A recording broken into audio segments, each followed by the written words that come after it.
Damos la bienvenida a nuestro primer invitado del día. Se trata de Leonardo Reyes Madera, director general de la Oficina Nacional de Evaluación Sísmica y Vulnerabilidad de Estructuras y Edificaciones. Bienvenido, un placer tenerle con nosotros. Muchas gracias, igualmente para mí. Bueno, ese tema de la evaluación sísmica parece tener siempre tareas pendientes en nuestro país, a propósito de que hay muchas estructuras que se sabe que son muy viejas y que en una eventualidad de un terremoto se sabe que tiene una serie de deficiencias importantes. Desde esta oficina, ¿qué levantamiento y qué tipo de trabajo se está realizando para poder tener un mayor control de esta situación? Fíjate, antes que nada, muchas gracias por la oportunidad. Nosotros estamos trabajando en lo que se llama prevención, en el sentido siguiente. Hemos estado evaluando escuelas, pero no solo evaluando escuelas, sino planteando soluciones para iniciar el refuerzo de las escuelas. Asimismo, tenemos ahora como muestra el edificio del Hospital de las Fuerzas Armadas, que le hicimos una evaluación, se hizo una propuesta de refuerzo y ya se está preparando el presupuesto para iniciar el proceso de refuerzo del edificio. ¿El hospital es ese? Sí, el Hospital de las Fuerzas Armadas. De hecho, hemos encontrado, y no desde ahora, ¿no? Porque tenemos del 1930 al 80, tenemos 50 años de edificaciones construidas sin reglamento sísmico. Entonces ya todo lo que hablamos de esa época, pues, amerita una evaluación de vulnerabilidad. Luego viene el reglamento del 79 y duramos 31 años, o sea, fue en el 2011 que se pudo revisar y actualizar ese reglamento.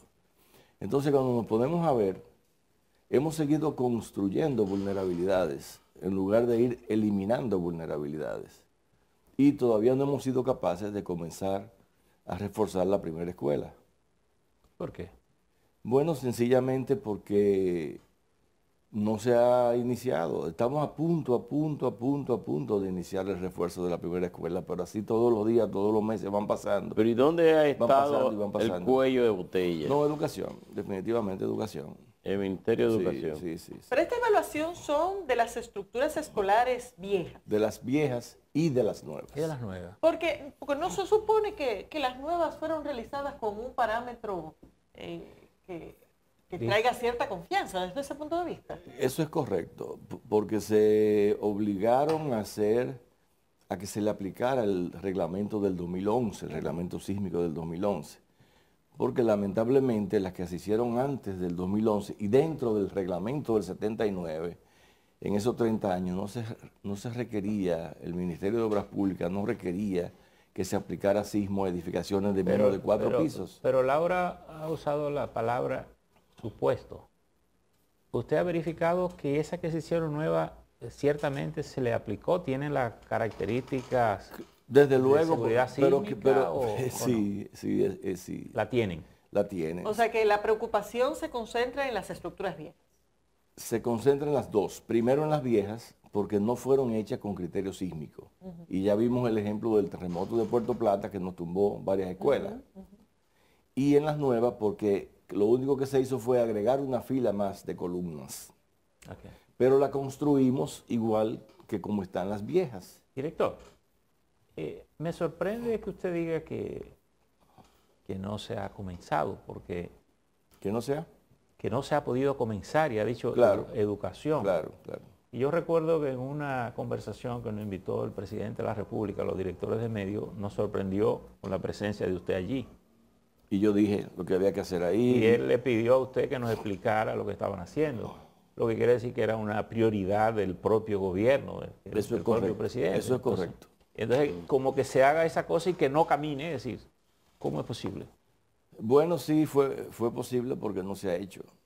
Cada día estamos más cerca, pero no se ha iniciado el refuerzo de la primera escuela. Pero da trabajo entender por qué no se ha iniciado. Exacto. Porque si un ministerio tiene recursos de más, es precisamente educación. Entonces, hay que entender que no es un problema de recursos.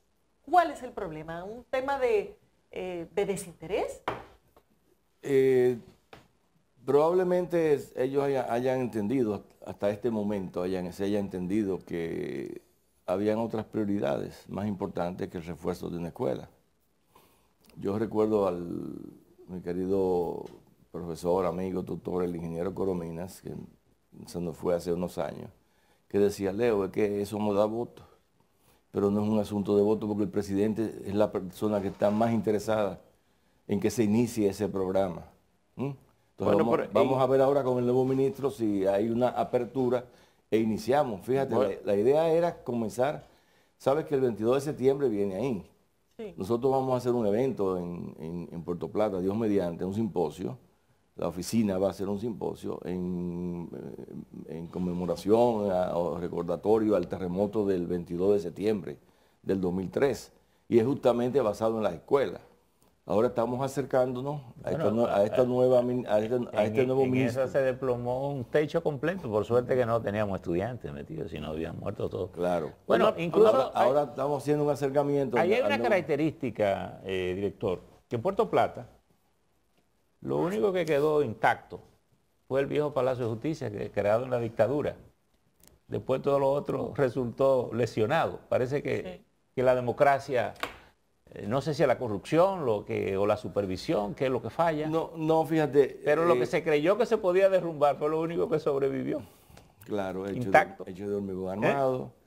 Pero ¿qué pasa? Las escuelas nuestras, no solamente aquí, se caen en toda parte del mundo, porque son unos modelos que fueron importados de diferentes partes, modelos tipo, que no fueron diseñados para zonas sísmicas.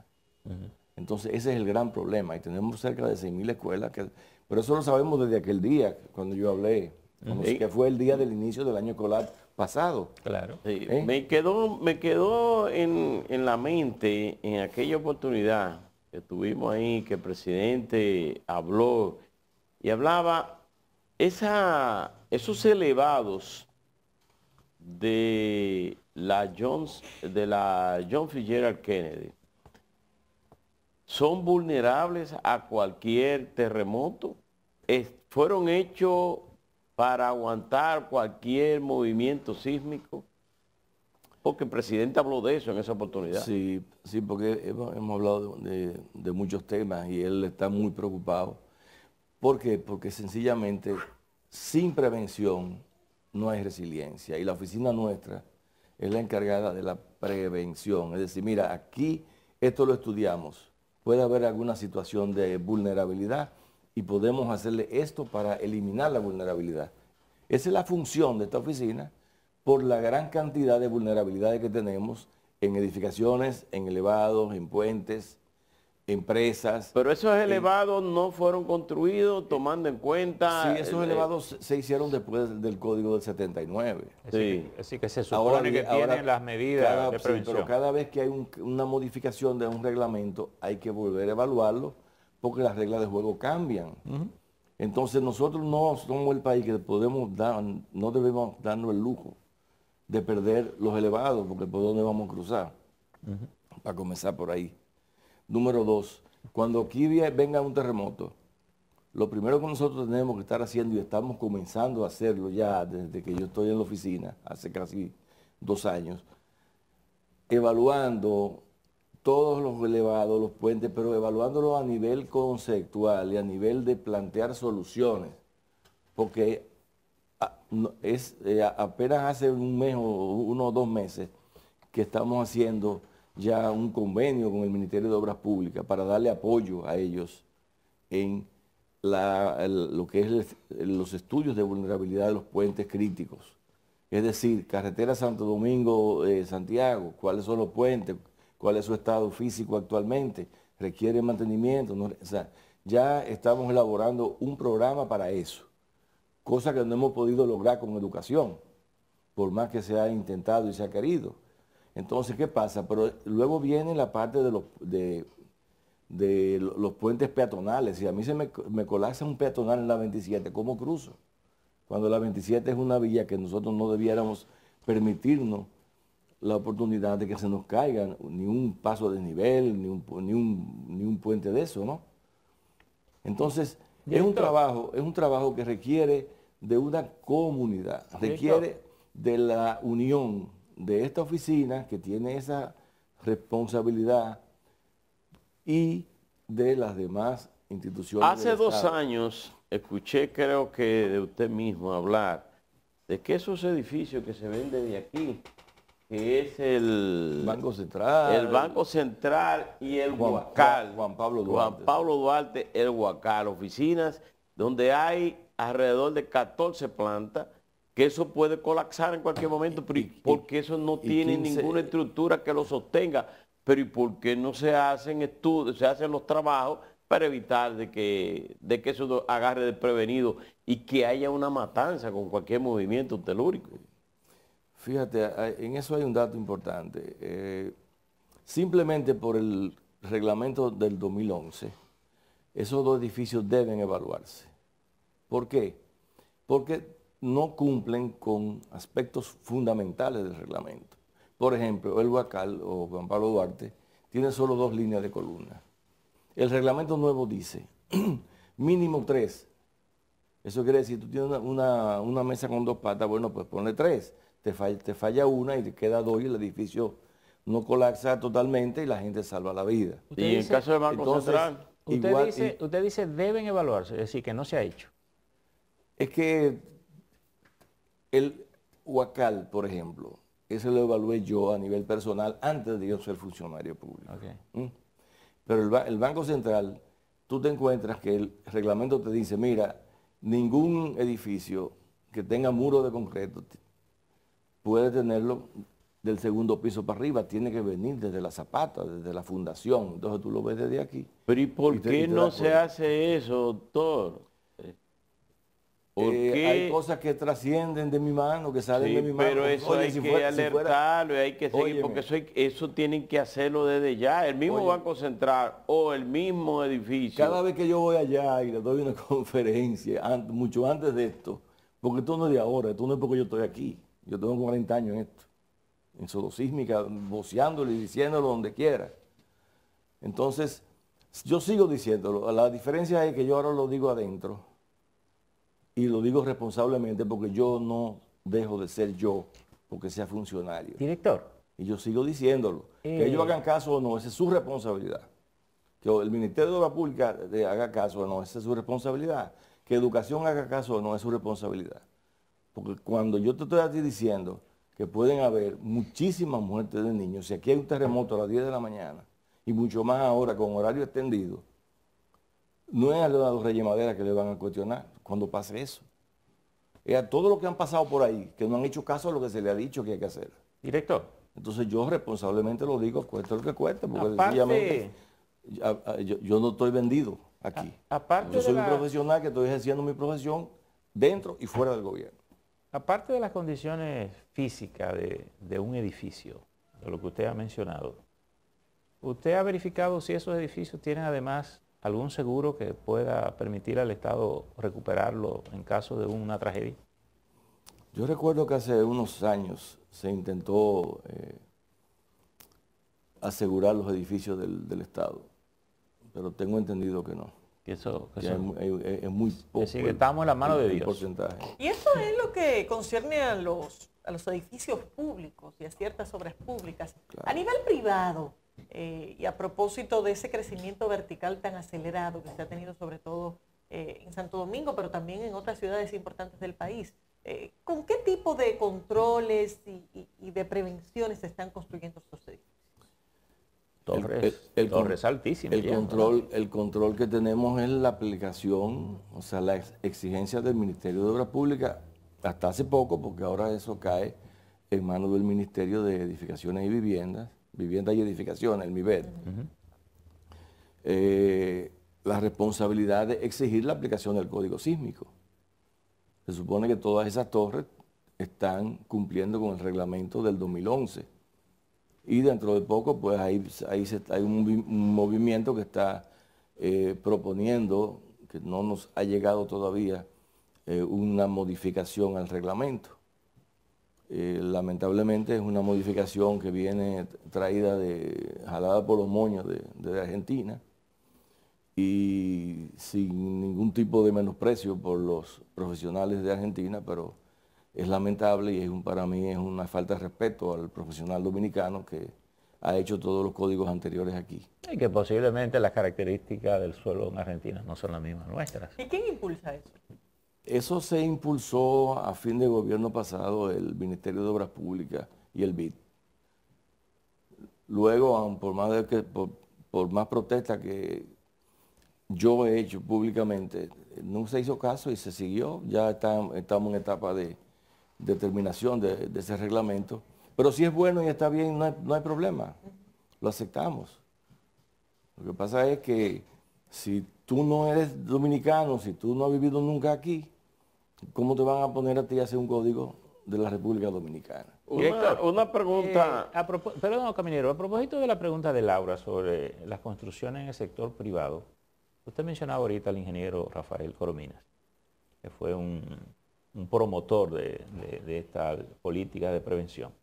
El ingeniero Corominas propuso en un momento que el gobierno impulsara que las viviendas particulares de las personas fueran reforzadas, revisadas y reforzadas, y que ese financiamiento lo dieran las asociaciones de ahorros y préstamos, los bancos, muchos de los cuales tenían financiamiento en esas viviendas, porque él decía, sale más económico que le financien a las personas tirar una columna o 2 columnas, reforzar su casa y que su casa no se derrumbe, porque después, primero la familia pierde la vivienda, el Estado tiene que asistirlo, y los propios bancos que tienen un financiamiento tienen el riesgo de que si la vivienda se cae, no tienen cómo reponerla. ¿Debería el gobierno, digamos, motivar públicamente esta parte que las personas, el que tenga una casa, que la quiera revisar y reforzarla, y encontrar las facilidades financieras para hacerlo? Mira, eso no es exclusivo del Estado ni del sector privado. Todo aquel que vive en una edificación donde visiblemente hay algún tipo de vulnerabilidad, su responsabilidad es evaluarla y reforzarla si fuera necesario. Pero les voy a hacer un ejemplo, una anécdota. A mí me tocó evaluar un edificio aquí, privado. El edificio, por edad y porque las reglas de juego cambian, cuando hay terremotos, los detalles tienen un nivel de mayor sofisticación que cuando no hay terremotos. Y tú sabes lo que pasó, que luego que se demostró que sí, que se les planteó incluso el tipo de refuerzo y todo, ¿sabes lo que dijo la junta directiva del edificio? Nosotros nos vamos a poner a la mano este edificio. Porque si nosotros comenzamos a reforzar este edificio, todo el mundo que vive por aquí al lado va a decir que tenemos problemas en el edificio. Oye, la mentalidad nuestra. Eso no lo podemos castigar ni penalizar, porque nuestro mayor enemigo ha sido la falta de terremotos con frecuencia en este país. Eso hace, ¿cuál de ustedes estuvo en el 46? Ninguno de ustedes estuvo en el terremoto del 46. Entonces, desde 1946, que fue un terremoto magnitud 8.1 hasta hoy, no se ha dado un terremoto que haya sido el que detone y el que nos traiga a la memoria la necesidad de nosotros tomar en serio el problema de los terremotos. ¿Qué explica eso desde el punto de vista científico? Porque el histórico previo a ese último gran terremoto era que aproximadamente cada 50, 60 años había un terremoto significativo en el país. Afortunadamente no lo ha habido, independientemente de esta consecuencia, pero ¿qué ha pasado? Porque, por ejemplo, no ha sido el caso en Haití, donde sí se han tenido acontecimientos telúricos de importancia. Pero recuérdate que en Haití hacía 150 años que no temblaba. O sea, ellos tampoco, ni siquiera tienen un código de construcción para prever, tomar en cuenta los terremotos. O sea, previo al terremoto del 2010, hacía 150 años que no temblaba de forma significativa. Claro, y eso nos está pasando a nosotros. Bueno, nosotros tenemos... El último gran terremoto fue el que acabó con Cabo Haitiano, que destruyó Santiago. 1842. 42, 43, que fue previo a la independencia. De hecho, se dice que la independencia nacional se logró gracias a que el gobierno se debilitó y que se le llamó, bueno, el mismo Cofellito le llamaba el terremoto de la independencia. De la independencia. Entonces, por ejemplo, el periodo lo le llaman de retorno, promedio 100 años, de un gran terremoto en un lado u otro de la isla. Nosotros tenemos un tramo que es la falla septentrional, que está entre Montecristi y Samaná, pasando por el Valle del Cibao, y esa falla tiene mínimo 600 años que no se mueve. Que no se mueve. Claro. O sea, que no produce un terremoto importante. En el 2010, el terremoto de Haití se sintió aquí. Lo único que tiene en la franja del sur, donde prácticamente no tenemos habitantes ahí. Sí. Pero si eso estaba poblado, posiblemente se hubiese ido igual que Haití, todas esas edificaciones. Eso, fíjate que ciudad más hermosa, porque aquí hay una vista preciosa de la ciudad. Y yo te digo a ti, bueno, yo no imagino que ninguno de esos edificios fueron construidos sin reglamento sísmico. Todos lo tienen. Unos del 79, otros del 2011 y otros lo tendrán, bueno, de cuando venga la modificación. ¿Cuál es la vulnerabilidad o no de aquí, de la zona colonial? Porque hay muchos de esos edificios, un hotel colapsó, pero usted ve muchos de esos edificios que parecen ruinas prácticamente, casi colapsando, pero nunca... Mira, ahora que se va a continuar con la etapa de remozamiento y de acondicionamiento de la zona colonial. Pues tiene 500 años, 400 años construido. Nosotros tuvimos la oportunidad de apoyar al Ministerio de Turismo y evaluamos de 500 y pico edificaciones que se van a ver afectadas por las calles que se van a reacondicionar. Hicimos una evaluación de las más vulnerables e incluso se hicieron estudios para prever durante la ejecución cuáles son las medidas necesarias para poder preservar esas edificaciones así que están tan deterioradas. Entonces ya eso es todo un proyecto que se entregó al... Pero en una política de prevención, una zona histórica como esa, ¿se pudiera considerar algún tipo de reforzamiento interno discreto que pueda preservar que un edificio no se carga con cierta facilidad? Claro que sí. Porque tengo entendido que la mayoría de esas edificaciones no tienen columnas, sino que eran bloques de ladrillo, tierra. Y muchas de ellas no tienen ni siquiera zapatas. Ni siquiera zapatas. Como pasó con el Hotel Francés, como acaba de pasar con la pared del Códiga, ahora mismo. Bueno, doctor Leonardo Reyes Madera, muchísimas gracias por su participación. Yo creo que es el momento de comenzar a pensar en un gabinete de prevención sísmico para la preservación del patrimonio nacional, que obligue a todos los diferentes ministerios a ponerse en línea, porque sin prevención no hay resiliencia y todavía aún tenemos tiempo. Bueno, y ojalá que el nuevo ministro de Educación asuma lo que no se asumió con anterioridad. Gracias a Leonardo Reyes Madera, director general de la Oficina Nacional de Evaluación Sísmica y Vulnerabilidad de Estructuras y Edificaciones, por haber estado con nosotros. Vamos a una pausa, ya regresamos.